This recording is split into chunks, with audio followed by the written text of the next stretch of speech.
News one എന്നുള്ള YouTube ചാനലിൻ്റെ തുടക്കം കുറിക്കുകയാണ്.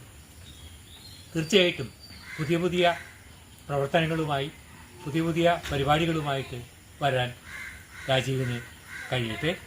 വസ്തുതയിൽ വലിയ ഒരു ബുദ്ധിമുട്ട് പിടിച്ച പണിയാണ് ഒരു ന്യൂസ് ചാനലിൻ്റെ പ്രവർത്തനം.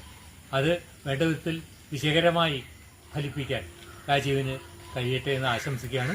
തീർച്ചയായിട്ടും ശ്രീകൃഷ്ണപുരത്ത് നിന്ന് ഉണ്ടാകുന്ന ഒരു നല്ല യൂട്യൂബ് ചാനലായിട്ട് ന്യൂസ് ചാനലായിട്ട് ന്യൂസ് വൺ മാറട്ടെ എന്ന് എൻ്റെ ഹൃദയം നിറഞ്ഞ ആശംസകളോട്